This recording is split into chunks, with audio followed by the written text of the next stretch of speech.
Mahigit 20 oras nang nasusunog ang Navotas landfill at patuloy na inaapol ang sunog na sumiklab mag-alas 8 kagabi. Sumaklolo na ang Philippine Air Force na nagpadala ng helicopter para sa aerial water dropping. Hindi kasi makalapit ang bangka ng Bureau of Fire Protection dahil low tide. Malayo naman sa residential area ang landfill na isinara na noon pang Agosto. Inaalam pa ang sanhi ng apoy. Magandang hapon po! Dagok na rin sa industriya ng itlog ang epekto ng pag-alagwa ng presyo ng petrolyo dahil sa giyera sa Middle East.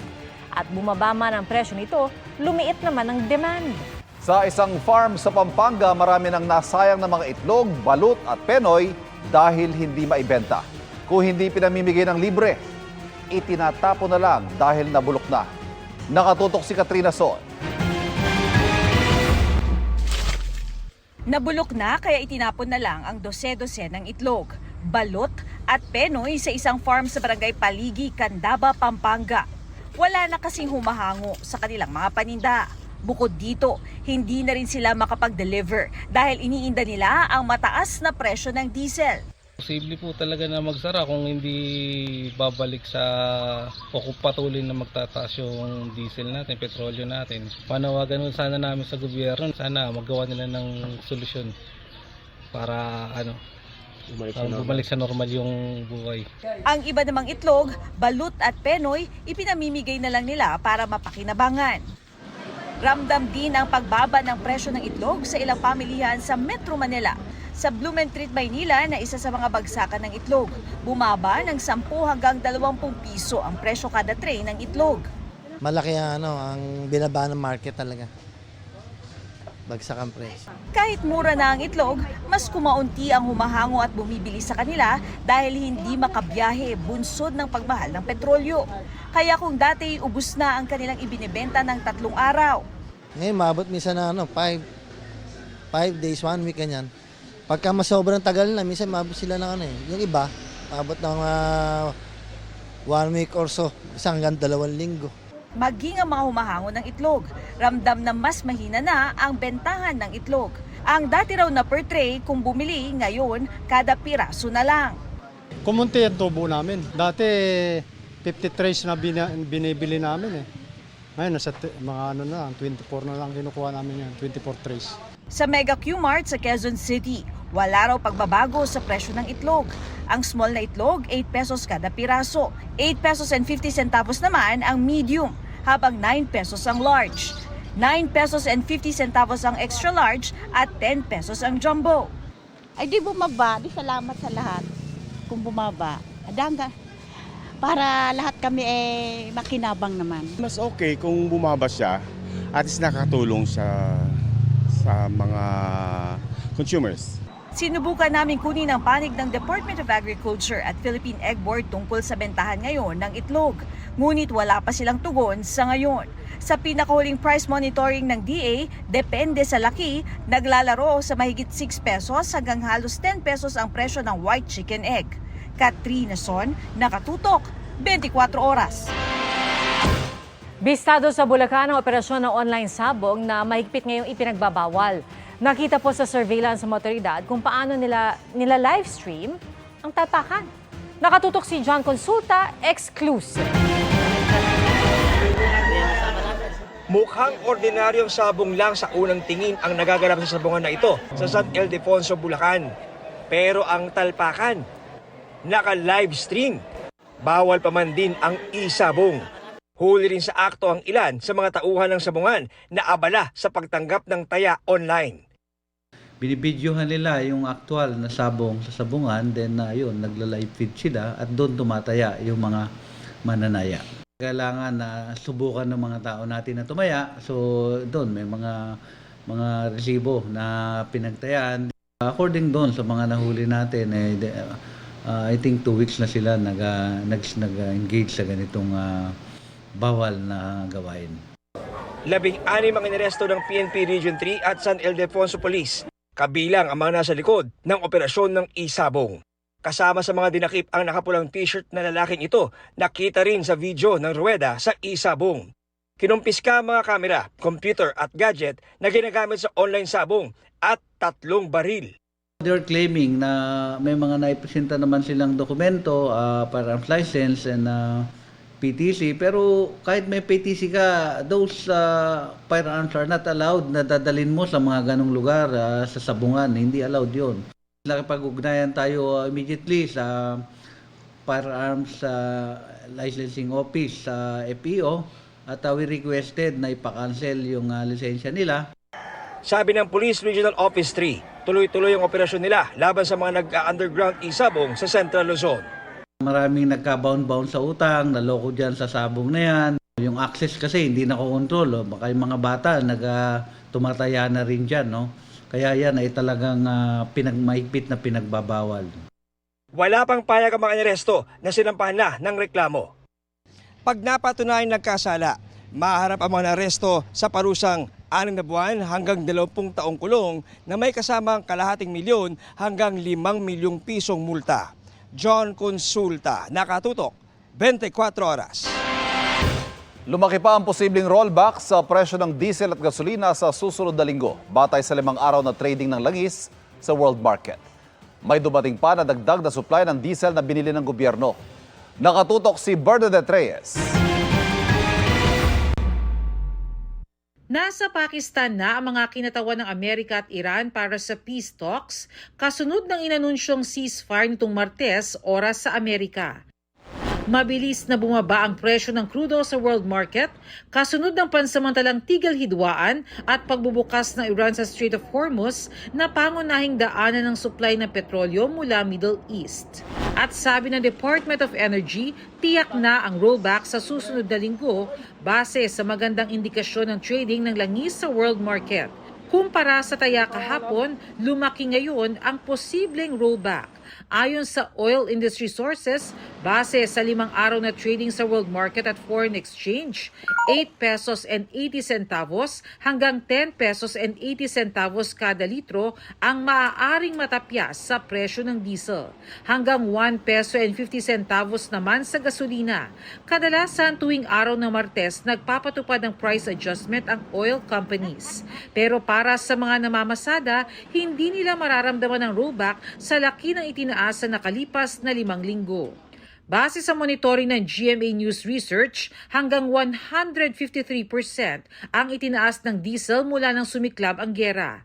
Depende sa klase, hanggang 76% ang itinaas sa presyo ng gasolina. Napakababa po nung wala po, parang baliwala lang yan kasi ang laki na po ng tinaas eh. Opo. Kasi dati 54 lang to, ngayon magkano na. Pwede na pagtiyagaan. Kaysa wala. Ay kalaki ng tinaas. Tapos ngayon baba, 10 piso. Parang hindi pa yata sapat yan. Dapat ibalik nila sa 60 o kaya 50 kasi 50 lang. Na-triplets yung presyo eh. Bukod sa presyo, tinututukan din ng Department of Energy ang pagsisiguro ng sapat na supply. Ayon kay Energy Secretary Sharon Garin, dumating na mula Malaysia ang karagdagang supply na 329,000 barrels o 52,311,000 liters ng diesel na binili ng pamahalaan para makapag-imbak ng supply habang hindi pa tapos ang giyera sa Middle East. Kasunod ito ng 142,000 barrels o mahigit 22 million liters mula sa Japan noong Marso. Steady yan. Every weekend may dumarating. We have records from the Bureau of Customs also na pumapasok naman lahat eh. Kasi pag umorder ka, mga 7 to 10 days lang yan dumarating. So lahat ng orders nila na o-honor naman at dumarating. Sa PNOC side naman, every week nitong April, may darating po ng mga 300,000 barrels of diesel. Ayon sa Department of Energy, hindi raw bumababa sa 50 araw ang inventaryo ng produktong petrolyo ng ating bansa. Habang kumukonsumo raw kasi tayo, patuloy ang pagdating ng mga panibagong supply. Kabilang ang South Korea, Japan, China, Thailand at Taiwan sa mga bansang patuloy na nagsusupply sa atin ng mga produktong petrolyo.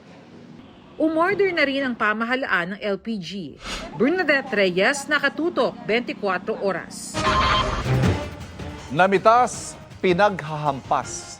Yan ang sinapit ng isang lalaking 7 taong gulang sa Zamboanga del Norte na nasawi matapos mamitas ng mangga. Batay sa investigasyon, naaktuhan ang may-ari ng puno na kumukuha ng bunga ang bata nang walang paalam. Kaya pinagpapalo ang bata ng 2x2 na merong pampako. Hawak na ng pulisya ang 55 anyos sa suspect na sinusubukan pa makunan ng pahayag. Nagbabala ang lokal na pamahalaan ng Quezon City sa publiko na huwag basta-basta magpapapasok sa bahay ng mga hindi kilala. Sa gitna po yan ng paglipana ng tinatawag na birthday cake modus. Sa isa pong insidente sa Navaliches, natangay ang hindi bababa sa 1 milyong pisong halaga ng gamit, kabilang ang mga motorsiklo at kotse. Mula po yan sa isang senior citizen at kanyang mga apo. Nagpanggap umano ang mga kawatan na may birthday cake mula sa LGU para sa mga senior citizen. Hawak na ng pulisya ang isa sa mga suspect at tinutugis ang kanyang mga kasamahan. Paglilinaw po ng Quezon City LGU, hindi ito namamahagi ng birthday cake at sa halip, nagbibigay ito ng birthday package na ipinamamahagi buwan-buwan sa pamamagitan ng mga barangay. Matapos ang 10 araw na makasaysayang pag-ikot sa buwan at panglikha ng record ng pinakamalayong narating ng tao sa kalawakan, ligtas na pong nakabalik sa daigdig ngayong araw ang 4 na astronaut ng Artemis II. Nakatutok si Bernadette Reyes. Hello World ang crew ng Artemis II sa gitna ng 10 araw na makasaysayang lunar flyby. Mula sa kalawakan, ibinahagi ni Artemis II Commander Reed Wiseman ang larawan ng daigdig. Mistulang tuldok din ang daigdig sa tabi ng buwan. Tila sumisilip naman ang daigdig sa ilang larawan na kuha ng crew mula sa buwan. At nang makarating sila malapit sa buwan, kitang-kita ang bawat crater, pati mga katangian ng buwan na hindi tanaw mula sa daigdig. Gaya ng rings ng Orientale Basin, isa sa youngest at best preserved large impact craters. It's just so visually captivating that the Terminator is the most striking thing that I've seen so far. Ang mga larawang ito ang pamana ng crew ng Artemis II mission bago ang kanilang pagbabalik sa daigdig. Integrity, Orion is in burn attitude. Dokumentado ang mga aktibidad ng pag-uwi mula sa pagkalas ng Orion capsule mula sa service module nito. Maingat na inanggulo ang capsule para sa ligtas na pagpasok nito sa atmosphere. And there go the first series of parachutes, and we're on drogues. Hanggang inilabas na ang drogue parachutes ng capsule para makontrol ang paglapag nito. Main chute deploy. This is a perfect descent for Integrity. Its crew At sa pag-deploy ng main parachutes nito, splashdown confirmed. Integrity's astronauts back on Earth. splashdown sa Pacific Ocean. Saka sinundo ng mga team ng NASA at US Navy ang Orion astronauts. The first crew member is out of Integrity. Ayon sa NASA, pagkatapos ng splashdown, may hanggang 2 oras lang ang recovery team at Artemis II crew para makaalis sa loob ng Orion. Mula roon, isinakay sila sa inflatable raft, isa-isang in-air lift at dinala sa kalapit na Navy transport vessel. Astronaut Commander Reed Wiseman now off the front porch and almost into the second helicopter. Pagkatapos ang splashdown, sumailalim ang 4 na astronaut sa post-mission medical evaluations bago dalhin sa Johnson Space Center ng NASA. Bernadette Reyes, Nakatutok, 24 Oras.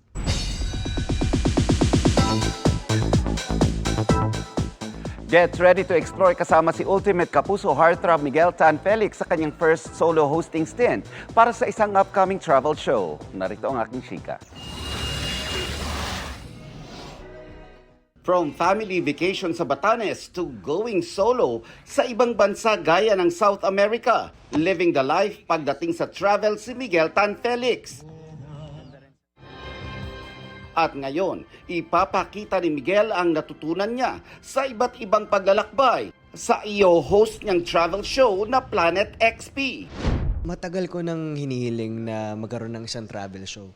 So, dream come true to. Ngayong 27 years old ako, binigyan ako ng travel show. So, parang very unexpected din yung timing nung Planet XP. Inspirasyon daw ni Miguel sina Amazing Earth host Ding Dong Dantes at biyahe ni Drew host Drew Arellano. Parang gusto kong ipakita sa audience kung kung sino ba ako bilang isang adventurer, isang traveler, kasi yun naman talaga yung ginagawa ko.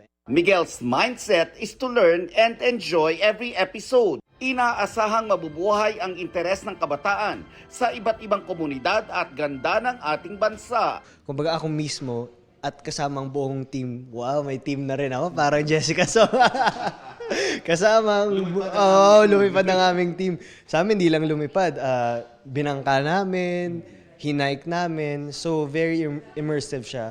Ako mismo yung pupunta sa mga bawat communities para i-experience kung paano yung kultura nila, ano yung ginagawa nila pang araw-araw, ano yung mga kinakain nila, paano sila mamuhay.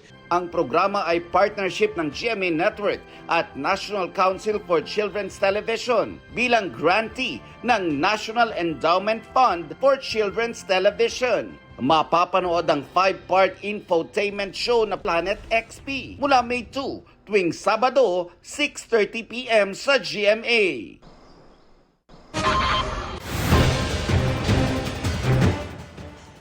Mayit 250 aso ang nailigtas mula sa isang bahay sa Britanya. Ang manaturang Poodle Cross na diskubring nagsisiksikan.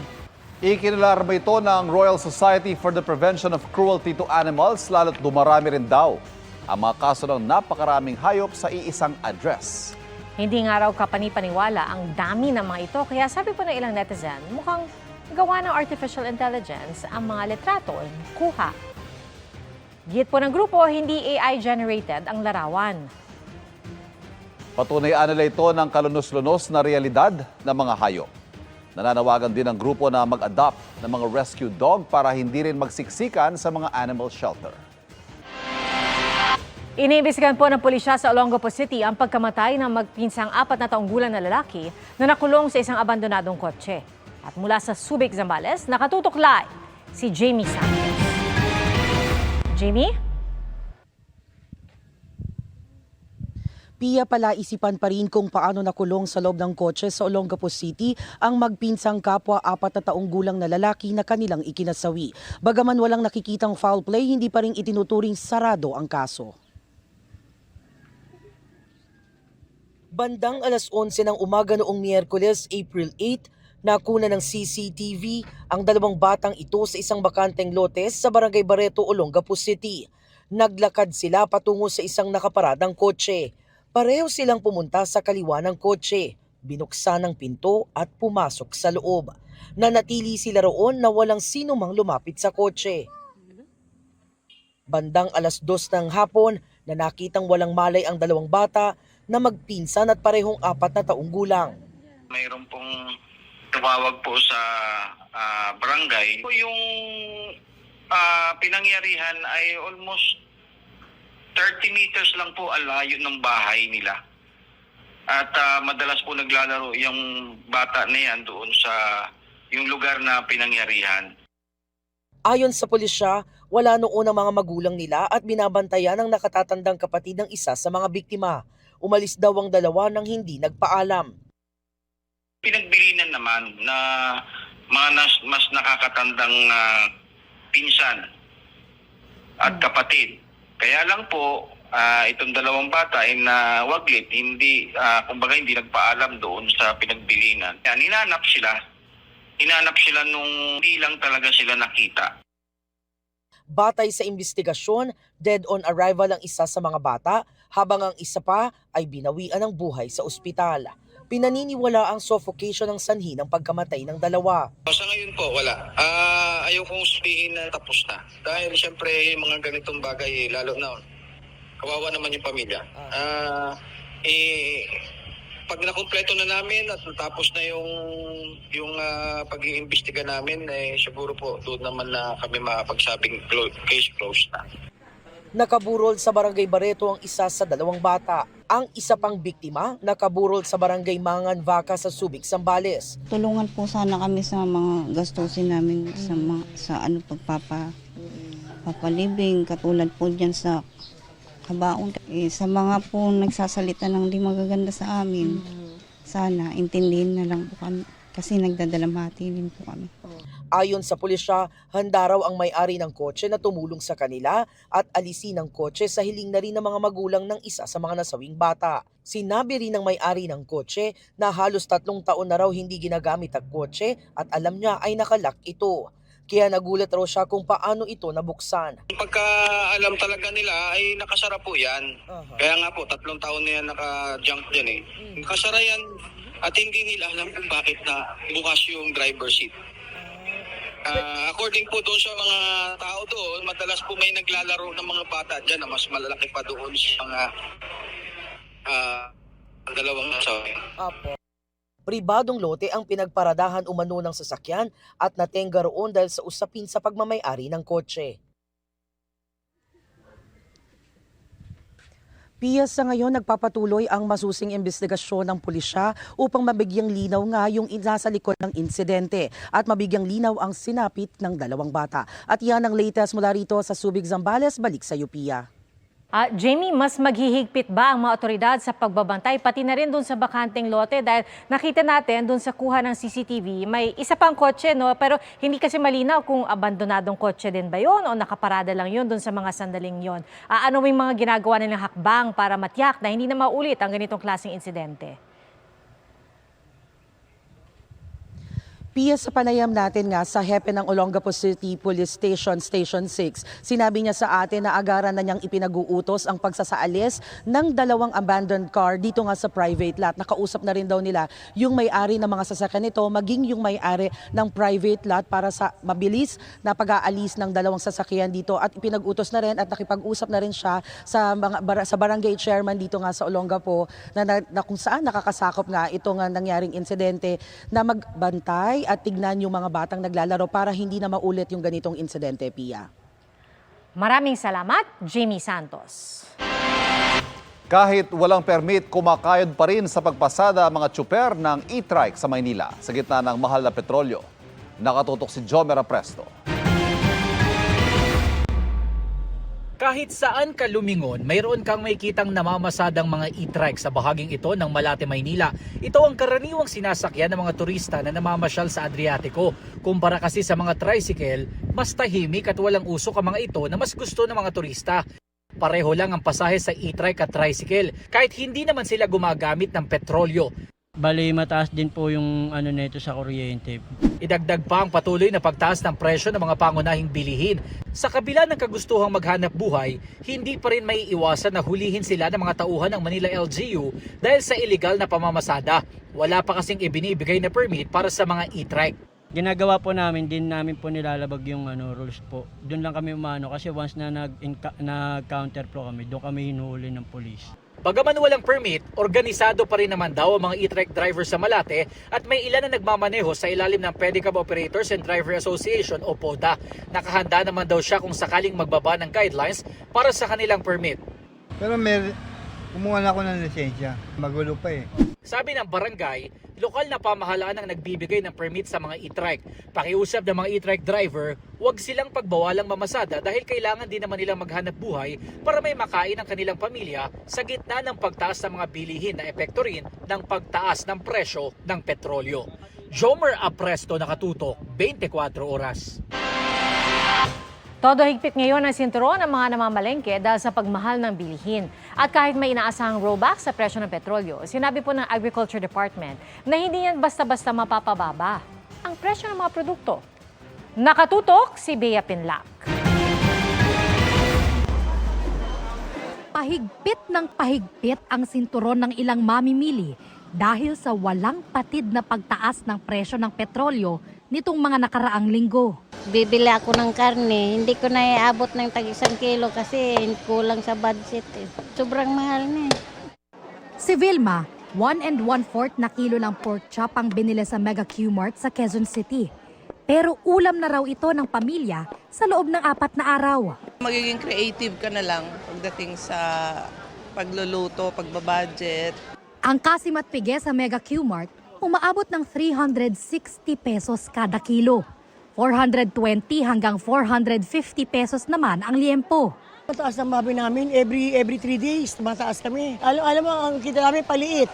Kahit mataas ang puhunan, ang hirap magtaas.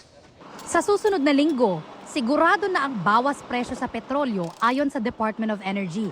Sa tansya ng oil industry sources, lagpas 10 pesos ang inaasahang rollback sa krudo. Nasa 1 peso at 50 centavos naman sa gasolina.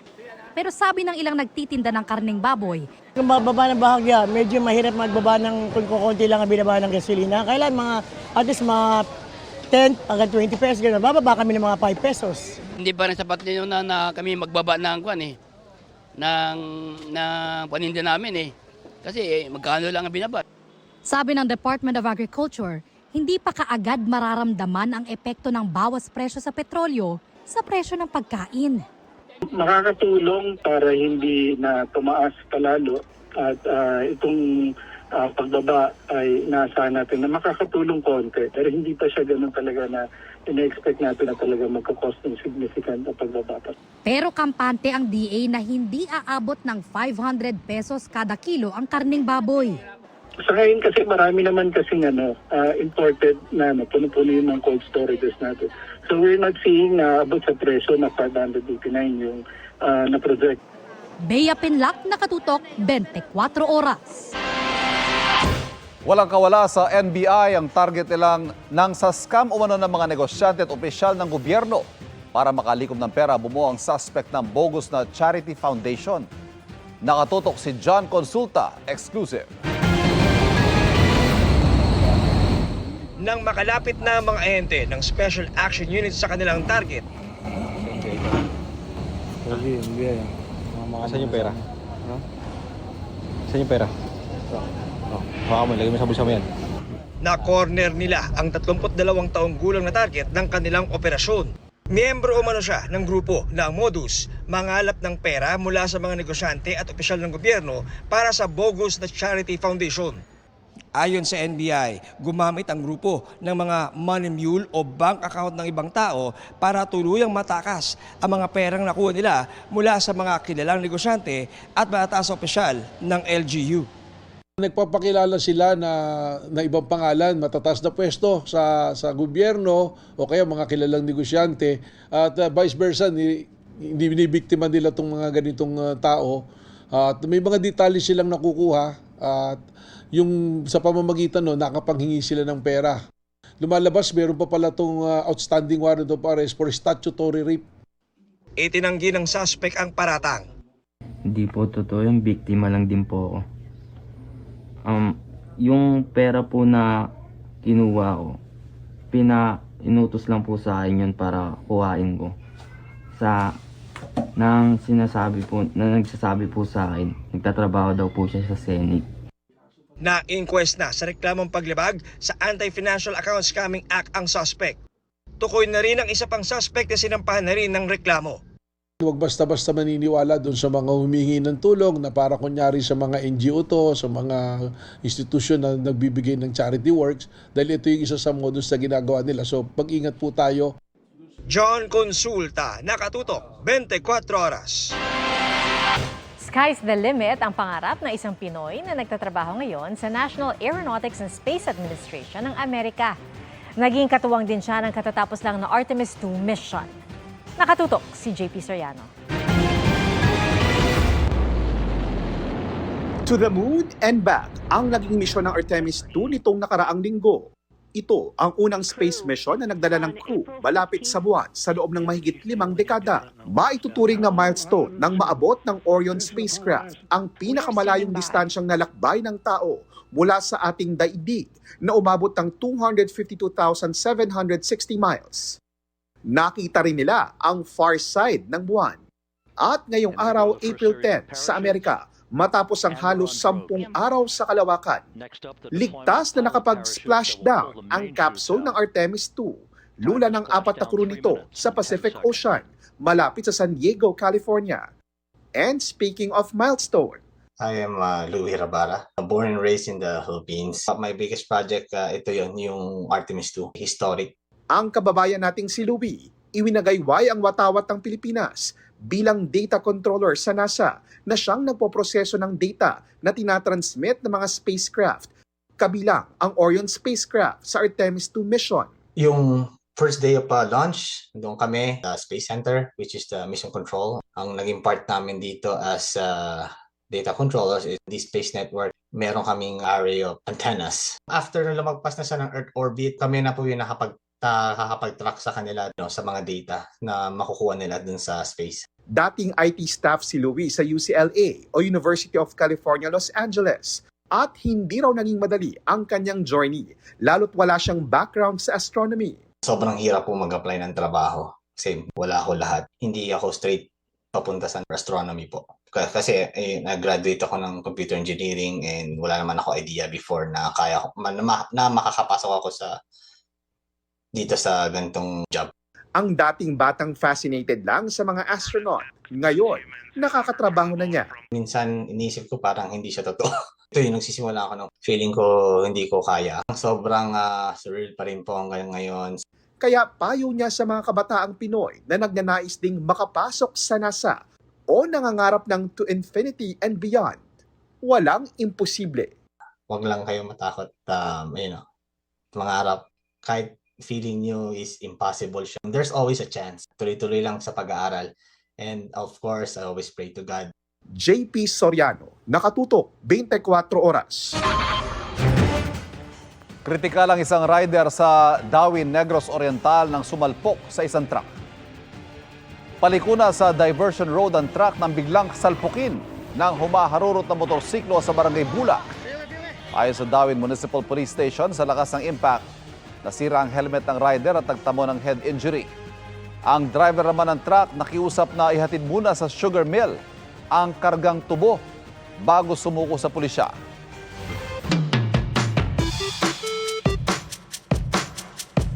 Patay na dugong ang natagpuan ng otoridad sa isang isla sa Palawan. Ano kaya ang nangyari sa dugong na critically endangered pa naman? Kuya Kim, ano na?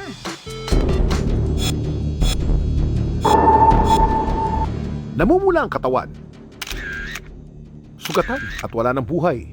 Ganito ang kalulus-sulus na sinapit ng isang dugong nang madiskubre ito ng mga otoridad sa Vega Island sa Coron, Palawan. Umaga nitong Huwebes, ayon sa PCSD o Palawan Council for Sustainable Development, ang patay na dugong tinatayang nasa 240 cm ang haba at 100 to 150 kilos ang bigat. Ang mga dugong ay marine mammals na nabubuhay sa mga katubigan ng Indo-West Pacific. Ang pangunahin nilang kinakain, mga damong dagat. Kaya kilala sila sa bansag na sea cows. Ang nakakalungkot lang, critically endangered na mga ito. Ibig sabihin, sila'y nangangarib ng maubos. Kabilang sa mga banta, ang habitat loss o pagkawala ng kanilang tirahan, polusyon sa dagat, at iligal na panguhuli sa mga ito. Ayon naman sa inisyal na pagsusuri ng PCSD, ang natagpo ang patay na dugong sa Vega Island, posibleng tinamaan ng propeller o hull ng isang bangka. Kaya naman ang ahensya, nagpaalala sa publiko ng kahalagahan ng pagsunod sa responsable at sustainable marine tourism practices, pati na sa wildlife protection measures para maprotektahan ang mga hayop sa ating kalikasan. Laging tandaan, kimportante ang may alam. Ito po si Kuya Kim at sagot ko kayo, 24 oras. 4 ang nasawi sa pagsalpok ng 10-wheeler sa isang barangay gymnasium sa Davao City kaninang umaga. Sa lakas ng impact, nawasak ang pader ng gym. Nakaladkad at nasawi ang isang barangay tanod na naroon para dumalo sa isang seminar. Namatay din ang kanyang asawa. Hindi rin nakaligtas ang driver ng truck at kanyang pahinante. May mga sugatan din sinugod sa ospital. Iniimbestigahan ng mga otoridad ang sanhi ng disgrasya. Hinihikayat po ng Department of Migrant Workers sa mga Pilipino sa Lebanon na magpa-repatriate na. Nakataas ang Alert Level 3 sa Lebanon sa gitna ng patuloy na pag-atake roon ng puwersa ng Israel. Nakatutok si JP Soriano. Sa kuhang ito ng isang overseas Filipino worker sa Lebanon, kita ang makapal na usok sa isang bahagi ng Beirut. May mga sugatang nakahiga sa kalsada. Nakunan din ng isa pang OFW ang makapal na usok matapos ang pag-atake ng Israel sa Lebanon. Kaya may mga lumikas na mula sa kanilang pinagtatrabahuhan na malapit sa mga sentro ng pag-atake. Nasa trabaho po sila nung time na binumba po yung lugar nila. So hindi po sila nadali. Ginugkop ko na lang po sila sa amin. for the meantime, kasi po, nininervyos po sila eh. Ang amo ko naman, very helpful naman po siya sa mga kapwa natin kung kailangan nila ng tulong. 100% po na tumutulong din po naman sa amin. Ayon sa Department of Foreign Affairs, aabot sa 14,000 Pilipino ang nasa Lebanon. Nakataas ang Alert Level 3 doon. Ibig sabihin, hinihikayat ang mga Pilipinong sumama sa mga repatriation efforts ng gobyerno pabalik sa Pilipinas. Sana po ay tapusin na po yung giyera at saka sana po matapos na para wala na pong masaktan na any foreigner po, lalo po ng mga OFWs. Kailangan po namin talaga magtrabaho din dito. Alam niyo na po, ang hirap ng buhay. So, sana panalangin na lang namin na matapos. Ang panawagan ko, sir, sana nga po makasama itong Lebanon para po matahimik na kasi kawawa naman po yung mga sibilyan na nadadamay, na wala namang kasalanan. Ipinagdadasal ko rin po sa Diyos na sana po matahimik at magkaroon na po ng peace talk dito sa Lebanon, makasama po kami. Ang Department of Migrant Workers handang sunduin ang mga Pilipino sa Lebanon at iba pang bahagi ng Middle East na magpapalista sa mga repatriation at chartered flights ng gobyerno. Ngayong araw ang pulong ng Amerika at Iran para talakayin ang peace talks kasunod ng inanunsyong ceasefire noong Martes ni US President Donald Trump. Pakistan ang mediator. Dumating na kanina si US Vice President J.D. Vance. Sa panig ng Iran, ang parliamentary speaker na si Muhammad Bakir Kalibaf at Iranian Foreign Minister Abbas Araghchi ang kumatawan. JP Soriano, nakatutok 24 oras. Namahagi ng libreng diesel si Sparkle Star Kailin Alcantara sa mga tsuper na pinakalubhang apektado ng krisis sa langis. Kung sino ang kanyang inspirasyon dito, alamin sa chika ni Athena Imperial. Sa gitna ng pagtaas ng presyo ng petrolyo dahil sa giyera sa Middle East, nagkakawang gawa na ang mga Pilipino para tulungan ng mga kababayan nating public utility drivers na pinakaapektado ng krisis sa langis. Isa na riyan si sparkle artist Kailin Alcantara. Kahapon, namahagi siya ng libreng gasolina sa mga driver sa Quezon City. Kahit na maliit na tulong man daw, sabi niya, a little kindness goes a long way in a world that needs it most. It's just a personal lang po siya. Personal project lang po siya. Pero not sponsored by anyone or whatever. My lolo na jeepney driver before sa Bicol. So, syempre, gusto kong pumunta lang sa isang fuel station. Kwento ni Kailin, naging inspirasyon niya sa pagtulong ang kanyang Lolo Ben na jeepney driver daw noon sa Bicol. Lagi raw to the rescue ang Lolo Ben niya sa mga nangangailangang kabarangay nila sa probinsya. Dahil dito, malambot daw ang puso ni Kailin sa mga driver. Si Kailin din mismo, nagtitipid din daw sa gitna rin ng pagtaas ng presyo ng basic necessities ngayon. Bawas sa paglabas-labas kasi para hindi masyado magastos po sa gastos ko, Lord. Bawas talaga sa lahat ng expenses. Sa bahay, as much as possible, sarado lahat, na-unplug lahat ng mga kailangan i-unplug. Athena Imperial updated sa Showbiz Happenings. And that's my chika this Saturday night. Ako po si Nelson Canlas. Pia, Ivan. Salamat, Nelson. Thank you, Nelson. At mga kapuso, bago po tayo magtapos, abiso lang sa publiko, pinapayuhan ng Quezon City LGU at ng Pag-asa ang mga nasa Quezon City na mag-face mask dahil sa mababang kalidad ng hangin. Namataan po ang tila haze sa ilang bahagi ng Quezon City ngayong araw. Ayon sa Pag-asa, dahil yan sa inversion. Yung hangin sa taas, tinutulak pataas yung mga usok na galing sa mga sasakyan at ibang pollutant, maging mga fine dust at buhangin. Posible rin anilang may epekto ang sunog sa nabotas. Ang sabi po ng Quezon City LGU, as of 4 p.m., may ilang bahagi ng Quezon City na nagtala ng unhealthy at acutely unhealthy na kalidad ng hangin. Acutely unhealthy ang kalidad ng hangin sa barangay Sauyo. Hanggat maaari po, iwasang lumabas ang bahay. At yan po ang mga balita ngayong Sabado. Ako po si Pia Arcangel. Ako po si Ivan Mayrina. Ito ang GMA News. Walang kinikilingan, walang pinoprotektahan. Noon at ngayon, serbisyong totoo. At dahil di natutulog ang balita, nakatutok kami 24 oras.